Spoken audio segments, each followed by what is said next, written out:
अब लगता भारी है जीवन धन नहीं करना अब लगता भारी है जीवन धन यह जीवन अब लगता भारी है जीवन धन यह जीवन अब लगता भारी है छलिया नटवर मोहन तलवार दुधारी है छलिया नटवर मोहन तलवार दुधारी है जीवन धन यह जीवन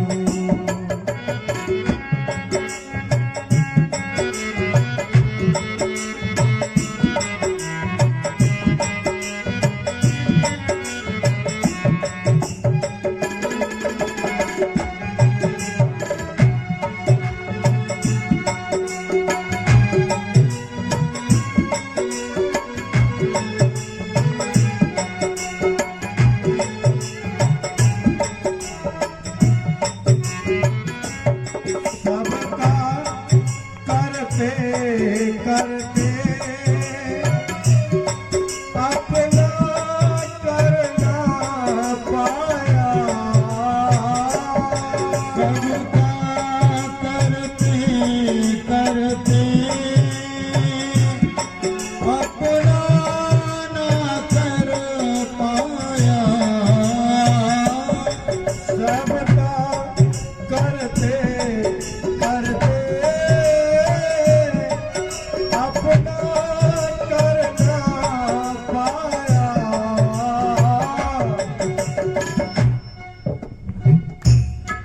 तन का चौथापन है तन का चौथापन है मन भारी भारी है तन का चौथापन है मन भारी भारी है छलिया नटवर मोहन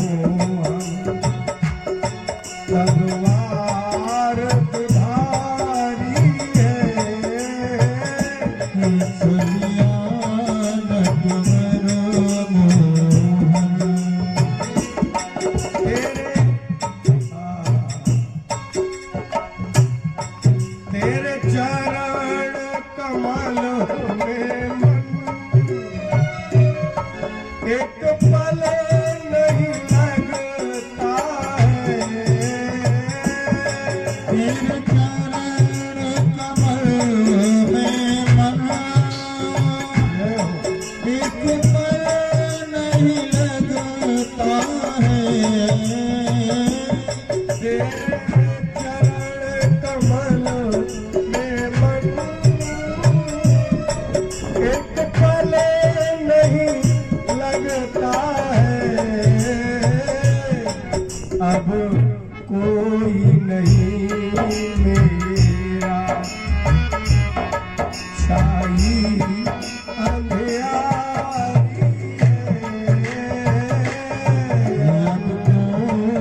हुआ प्यारे,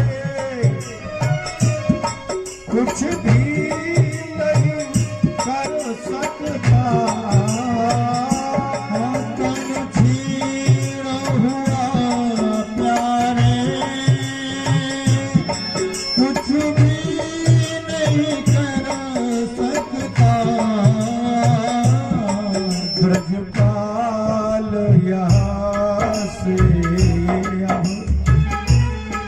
जाने की बारी है। ब्रजपाल यहाँ से अब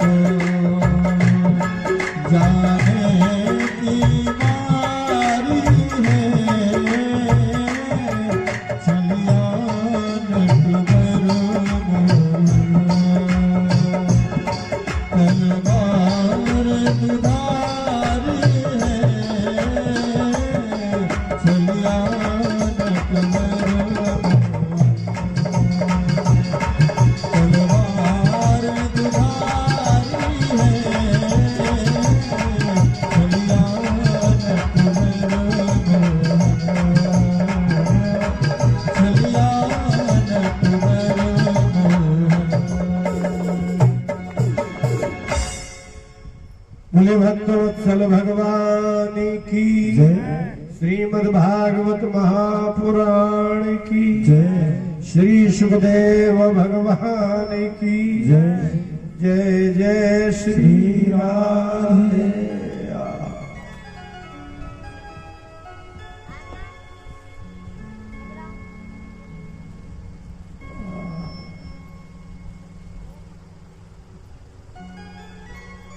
आज कथा का विश्राम दिन है।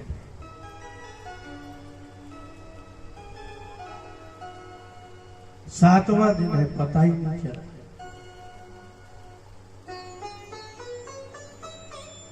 सुख का समय पता नहीं चलता।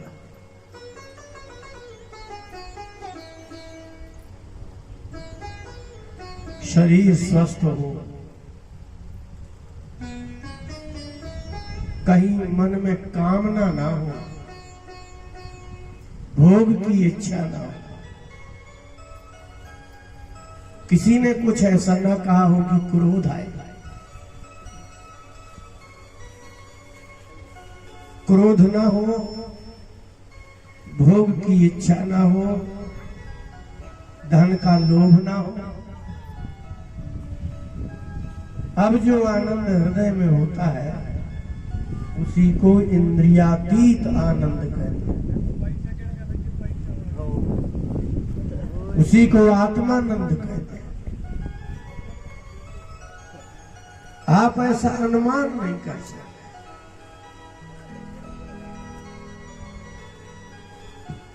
कोई कहे कि आत्मा का आनंद कैसा होता है? जब आंख का काम ना हो, आंख किसी की सुंदरता में आसक्त ना हो, कानों से आपको कोई कामुकता पैदा करने वाला संगीत ना हो, जीभ से आप कोई स्वादिष्ट भोजन करने की इच्छा ना हो,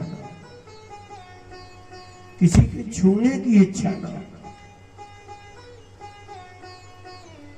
इंद्रियां समाप्त हो गई। कितनी प्रसन्नता है, बिना किए की प्रसन्नता है। इन 7 दिनों में किसी से झगड़ा नहीं हुआ, किसी ने बुरा बोला ही नहीं तो क्रोध नहीं हुआ। बस कथा सुनी और सुनाई, प्रसाद बांटा। इन 7 दिनों में शरीर का संसार के लिए उपयोग नहीं हुआ, इसके बाद भी इतना सुख और इतना आनंद है, इसी का नाम आत्मानंद है। आपके शरीर का उपयोग ही ना हो, सिर्फ मन का ही उपयोग हो तो आपको आत्मा का आनंद हो जाए, कोई दुख ही नहीं। कठोपनिषद में कहा कि मनसैवानुद्रष्टव्य, संसार देखा जाता है इंद्रियों से, लेकिन आत्मा का तो आनंद मन से ही होता है, उसमें इंद्रियों का उपयोग नहीं होता।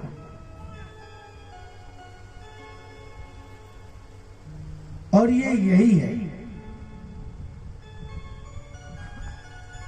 गोपियों ने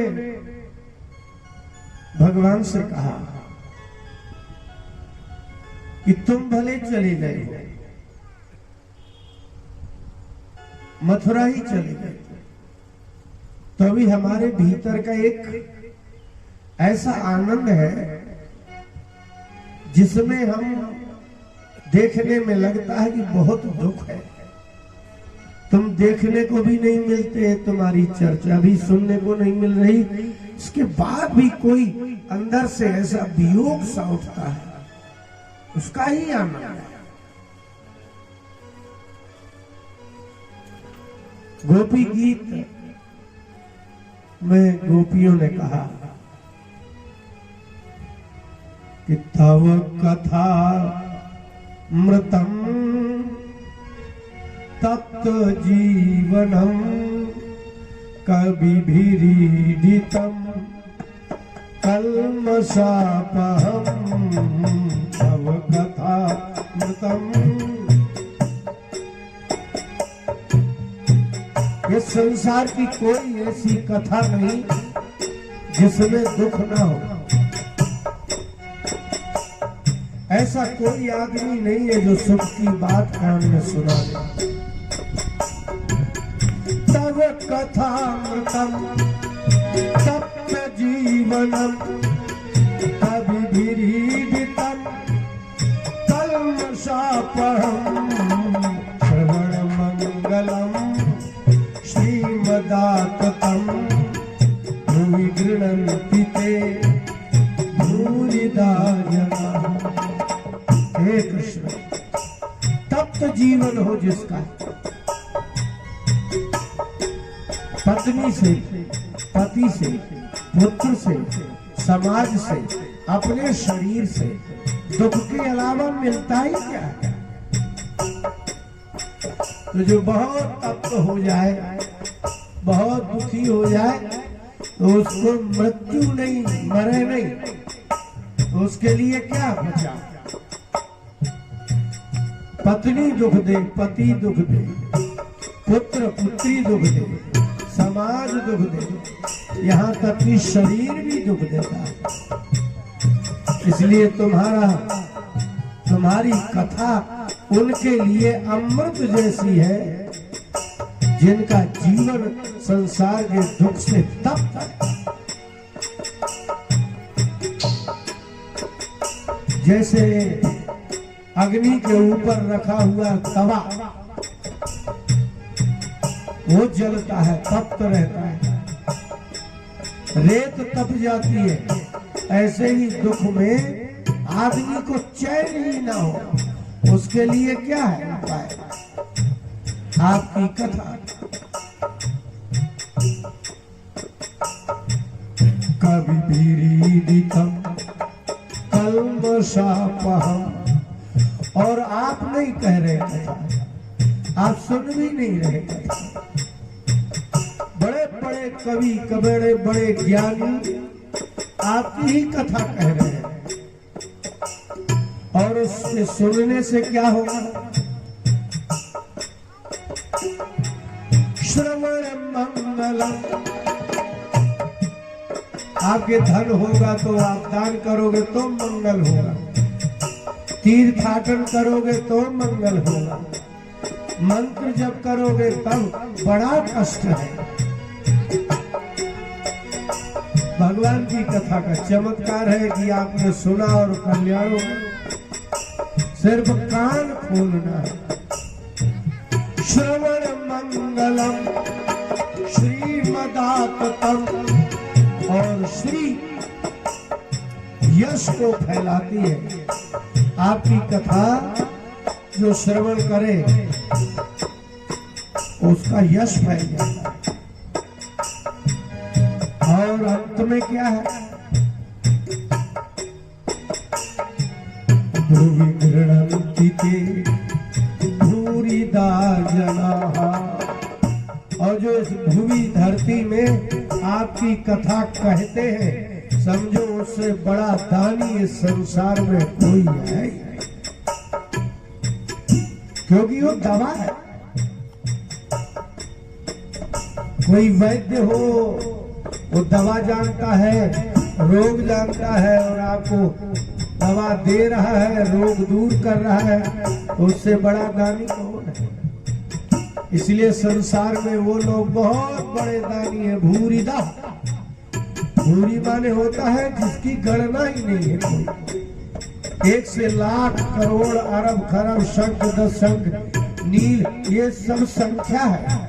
जहां से संख्या समाप्त हो जाती है, संख्या की गणना नहीं होती, संस्कृत में उसको भूरी कहते हैं। आप लोग कहते हैं ना, भूरी भूरी प्रशंसा की सीमा ही नहीं। भूमि गृणन्ति ते भूरिदा जना, बहुत देते हैं। इसलिए जो आपकी कथा श्रवण कराए और जो श्रवण करे, बहुत देते हैं। यदि भगवान की कथा वास्तव में भगवान की कथा समझ के करे और श्रोता भगवान का श्रद्धालु होकर के कथा सुने, वास्तव में कल्याण होता है।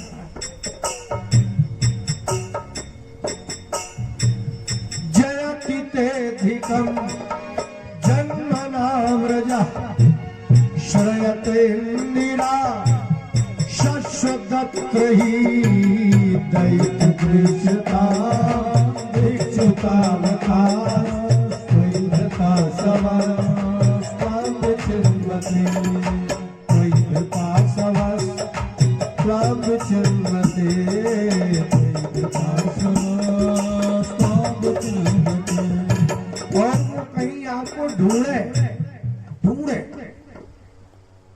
खोज कर,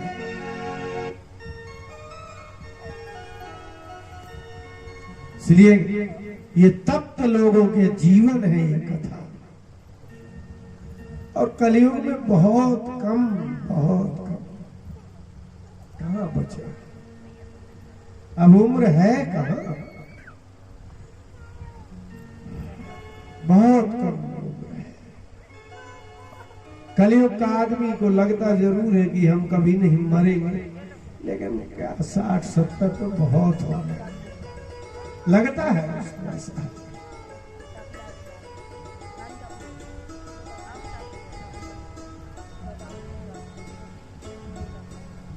महाराज भीष्म के यहाँ सब लोग कृष्ण विरोधी है, और जिसमें से भीष्म का बड़ा पुत्र तो बहुत विरोधी है। इसलिए उसने रुक्मिणी का विवाह शिशुपाल से करने को सोचा, और शिशुपाल तो पहले से भगवान को शत्रु समझता है, तो शत्रु को दे दी जाए कन्या। अब आश्चर्य है इस बात का। और जितने भी भगवान की पत्नियां हैं वो भगवान की ही है। भगवान के अतिरिक्त कोई उनका उपयोग उपभोग कर ही नहीं सकता। कैसे कर सकता? लेकिन अब आप आए और यहाँ आकर के राक्षसों को मारा, ये सब तमाशे किए इसलिए कि आप उनकी कथा चर्चा करो, उससे संबंधित भगवान की चर्चा करो। ये जो आप रात दिन बैठे बैठे कोई इस पार्टी की कोई उस पार्टी की चर्चा करते हो, ना करो। आप अगर चर्चा ही कर रहे हो तो आप इनकी करो। लड़ाई झगड़ा भी भगवान कर रहे हैं, उनका भी आनंद ले लो। प्रेम भी करते हैं, उनका भी आनंद ले लो। इसलिए भगवान ने ये सब तरह के चरित्र किए कि व्यक्ति को इसमें कुछ मिले, और थोड़ा सा चरित्र किया और ज्ञान दिया।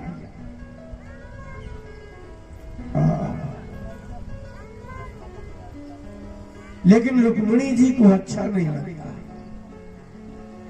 इसीलिए कि वो जगत भोग्या नहीं है। संसार का कोई जीव, यहाँ तक कि भगवान के जो भक्त पार्षद शिशुपाल है वो भी उसको नहीं भोग सकते।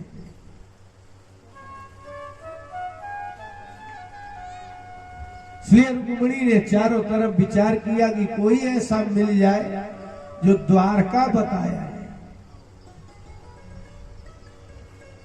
एक ब्राह्मण को बुलाया, कच्चिद दुजवर श्रेष्ठ धर्मस्ते वृद्ध सम्मतः। ब्राह्मण है। रुक्मिणी ने कहा कि आओ महाराज बैठो, आपका धर्म वृद्ध सम्मत है ना? वृद्ध सम्मत समझ रहे? जवानी का सम्मत नहीं, जवान आदमी तो वैसे ही भ्रमित रहता है। तो जो धर्म वृद्धों के द्वारा प्रतिपादित किया गया हो, जो वृद्धों से सीखा गया हो, उस धर्म को वृद्ध सम्मत धर्म कहते हैं। युवक व्यक्ति धर्म नहीं समझ सकता। तो वर्तते नाति कृच्छ्रेण संतुष्ट मनसा सदा। हे भगवान, आप तो, आपका मन संतुष्ट है ना, क्योंकि शास्त्र कहते हैं संतुष्ट मनसा अतिकृच्छ्रेण न वर्तते। जिसका मन संतुष्ट होता है उसको संसार में बहुत कष्ट नहीं मिलते। कष्ट किसे मिलते हैं? बोले जिसके मन में संतोष ही नहीं होता। इसलिए लगा है तो भोगने में लगा है, संपत्ति इकट्ठा करने में लगा तो लगा। इसलिए जो असंतुष्ट है उसको संसार में सुख नहीं है। और ये सुख तो छोड़ो, बहुत कष्ट है असंतुष्ट व्यक्ति के लिए। यदि वो धन से असंतुष्ट है तो इतना धन एकत्रित कर लेगा कि उसकी मृत्यु हो जाएगी। और यदि भोग से असंतुष्ट है तो इतना भोग करेगा कि वो रोगी भोगी होकर के मर जाएगा। संसार में असंतुष्ट व्यक्तियों का यश नहीं होता। यहां धनवान लोगों का यश नहीं है, असंतुष्ट धनवान है। उसने धन एकत्रित किया लेकिन उदारता नहीं आई तो बस हो गया, बात खत्म। बस अपना धन रखे रहे, कोई यश नहीं है।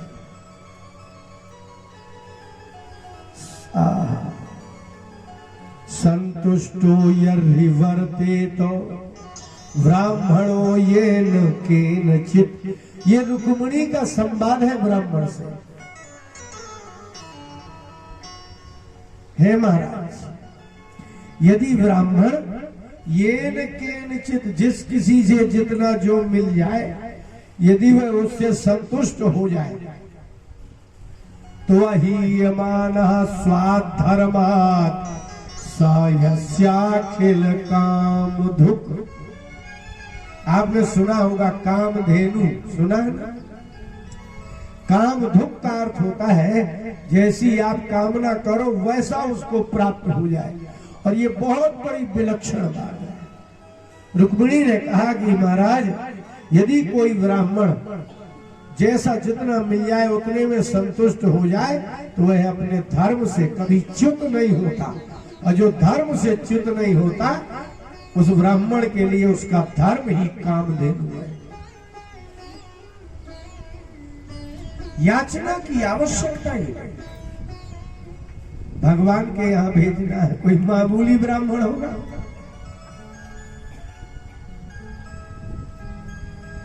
इसलिए जो मिल जाए, जैसा मिल जाए, यदि इतने में ही है तो उसको कहीं कोई दुख नहीं। और वह धर्म से च्युत तो तब होगा जब उसको अधिक की इच्छा होगा। जो भी हो, जो भी,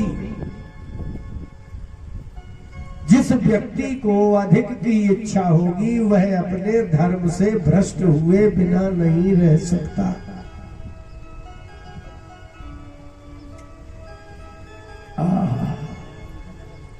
असंतुष्टो सकल लोकान नापनोत्यर्थम इत्यपि सुरेश्वरः। हे ब्राह्मण, सुरेश्वर, स्वर माने जो देवता है, उनका स्वामी जो इंद्र है वह असंतुष्ट हो तो चाहे पूरे संसार का राज्य मिल जाए तो भी उसको सुख का अनुभव नहीं हो सकता। अकिंचनोपि संतुष्टः शेते सर्वांग विज्वरः। जिसके संतोष नहीं होता वह शांति से सो ही नहीं सकता। और अकिंचन, यदि संतोष हो, उसके पास कुछ ना हो तो वो ऐसे पैर पसार के सोता है। सर्वांग विज्वर, उसके किसी अंग में दुख नहीं होगा। काय का जब कुछ है ही नहीं है तो काय को ये परेशानी हो। आप हमारे दूत हो जाओ। लक्ष्मी और भगवान के मध्य संतुष्ट ब्राह्मण ही दूत बनता है। जिस ब्राह्मण में अपार संतोष, आप मामूली बात मत समझ लेना।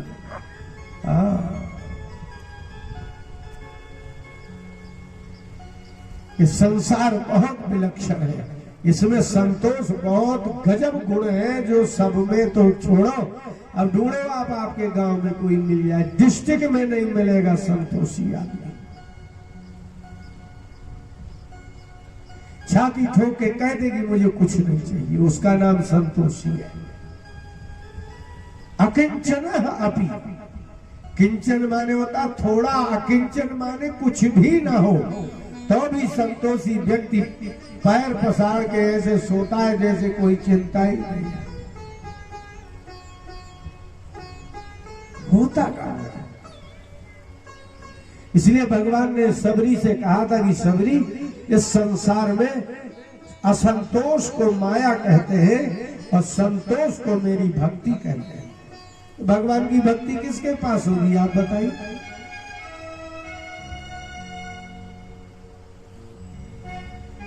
आठव जथा लाभ संतोषा,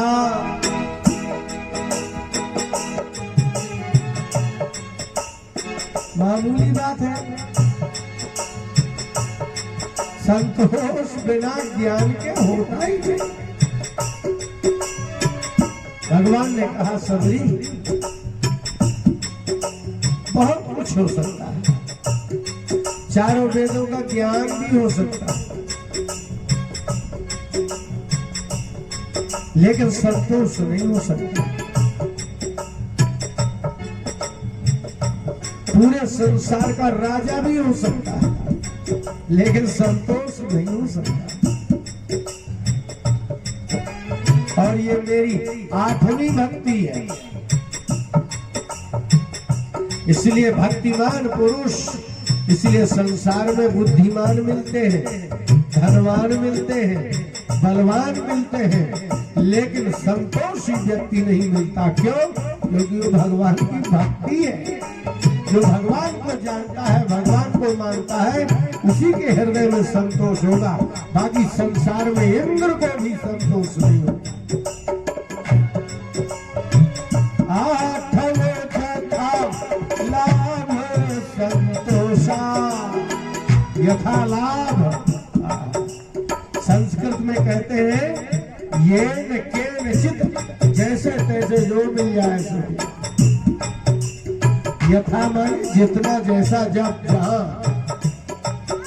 यथा लाभ। आठव जथा लाभ संतोषा, सपन नहीं देखे कर दोषा। सपन नहीं देखे पर दोषा। संतोषी आदमी को कभी स्वप्न में भी किसी में दोष नहीं दिखता। क्यों? क्योंकि जब कुछ चाहिए ही नहीं तो दोष क्यों देखते? इसका मतलब दोष किसे देखते हैं? जिसके हृदय में संतोष नहीं है। खाने से संतोष नहीं होगा तो तो कहेगा इसने अच्छा नहीं बनाया, ये निंदा करेगा। कोई कुछ कम पैसा देगा, बोले इसने रुपया नहीं ज्यादा दिया। इसलिए दोष उसी को दिखते हैं जिसके संतोष नहीं है, और जिसके संतोष है तो स्वप्न में भी परदोष नहीं देखेगा। क्यों देखेगा? जब कुछ चाहिए ही नहीं। सपने हूँ नहीं देखे परदोषा,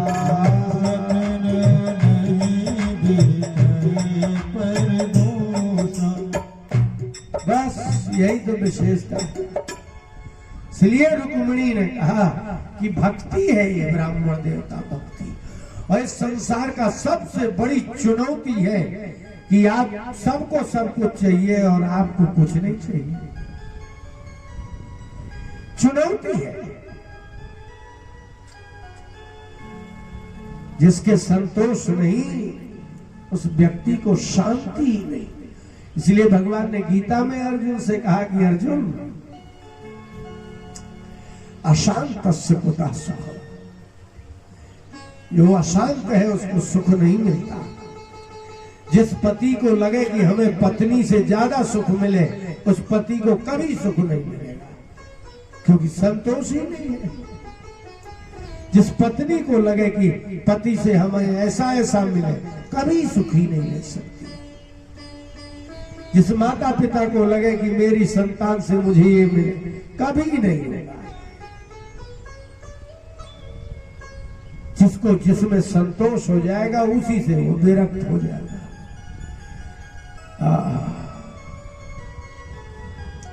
भगवान आप हमारे वहां चली जाइए, आप ही कह सकते हैं भगवान से, और भगवान भी आपकी ही बात मानेंगे।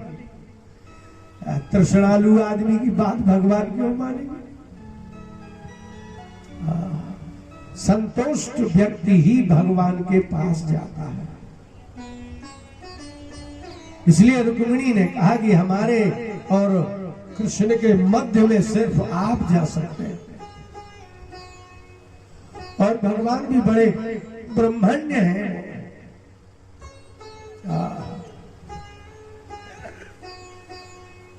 जाके उनसे कहिए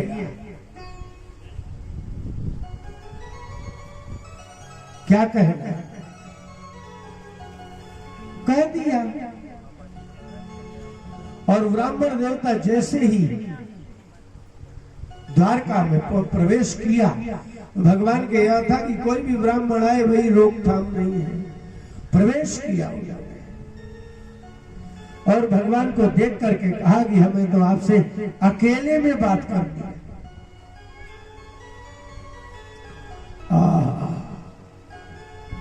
क्या बात करनी है?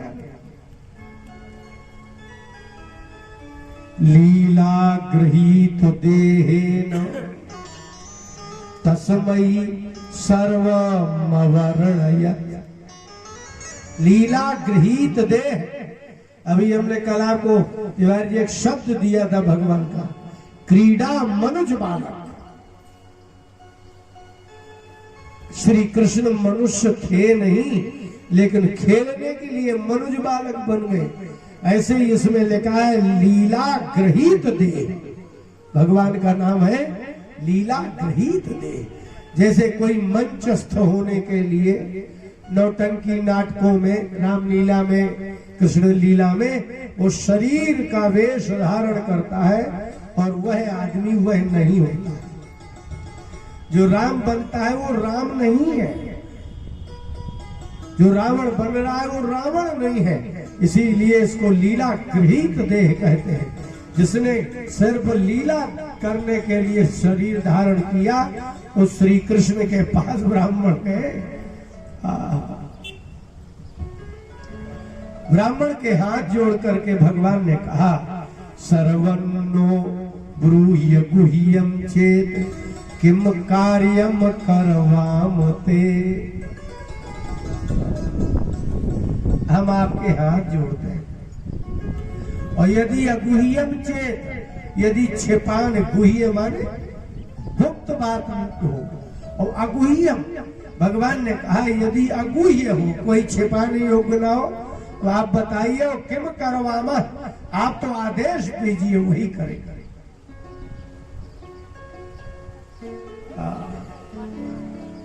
भगवान ने भी कितनी गजब बात कही, आप जो कहेंगे वही कर देंगे। अपरिचित ब्राह्मण, अपरिचित ब्राह्मण, इसलिए हमारे भारतीय संस्कृति में गौ और ब्राह्मण ये दो के लिए अपरिचित होने पर भी श्रेष्ठता मानी जाती है।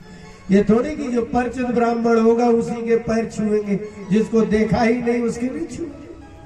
जो गाय आप पालते हो उसी के पैर छुएंगे और दूसरी गाय होगी तो नहीं छुएंगे। इसलिए ब्राह्मण और गाय इन दो को अपरिचित होने पर भी वो उतना ही श्रेष्ठ है। भगवान से कहा कि नहीं नहीं ऐसा कुछ नहीं, लेकिन हम अकेले में बात करेंगे, आपको अकेले बैठ कर।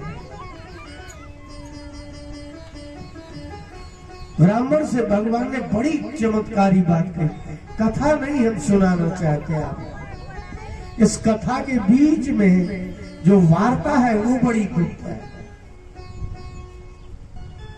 भगवान ने कहा कि निरहंकारिणः शान्तान् नमस्ये शिरसा सकृत। हे ब्राह्मण देव, कोई अहंकार रहित निरहंकारी और शांत ब्राह्मण हो ना, तो मैं हाथ जोड़ के पैर नहीं छूता, शिरसा मैं सिर रख देता हूं उसके चरणों। और एक बार नहीं, असकृत 1000 बार। निरहंकारिणः शान्तान् नमस्ये शिरसा सकृत, मैं तो सिर रख देता हूं महाराज, कोई अहंकारहीन ब्राह्मण मिल जाए शांत। क्यों? क्योंकि संसार में यदि भगवान है, भगवान की चर्चा है, तो वो ब्राह्मणों के कारण ही तो है। और कौन कर रहा है? क्योंकि भगवान ही है जो पूरे संसार में है, लेकिन भगवान है संसार में ये सिर्फ ब्राह्मणों ने ही बताया, बाकी किसी को पता ही क्या। बताइए आप ब्राह्मणों के अलावा किसी ने भगवान के लिए कुछ किया हो कि भाई बताया हो? जन जन में, घर घर में एक एक व्यक्ति को जाकर के भगवान को ही बताया है तो ब्राह्मण ने बताया है। इसलिए यदि घर घर में आपके कान में राम राम सुनाई दे रहा है तो ब्राह्मणों की दया है। और आप उसको 2 रोटी दे दो, सीधा पानी दे दो, वो आपको भगवान की बात सुना देगा। इसलिए ब्राह्मण बड़ा तपस्या करके वेदों का ज्ञान, पुराणों का ज्ञान, स्मृतियों का ज्ञान, भगवान का ज्ञान, धर्म का ज्ञान, नीति का ज्ञान, यहाँ तक कि धनुर्विद्या का ज्ञान, औषधि का विज्ञान, आज भारत में जितना भी जो कुछ है सिर्फ ये ब्राह्मणों की ही तो देन है। और किसका? इतना कौन करेगा कि भूखा प्यासा रह के और वेद पढ़े, आयुर्वेद पढ़े, 2 रोटियों में आपके यहाँ सत्यनारायण सुना जाए। इसलिए भगवान आपके आपको 5 रुपया 10 रुपया दे। एक बार हम धनौरा में कथा कह रहे थे, दुबे जी ने अभी याद दिलाई, हमको तो याद ही नहीं था। बड़े लोग हैं, बहुत बड़े बड़े। इतने में एक अम्मा आई और हमसे कहती, गुरुजी हमें सत्यनारायण सुना दो। और ऐसी कथा चल रही थी, 3-4 दिन कथा के चल गए। तो हमने कहा विवेक चलो सत्यनारायण सुनाए।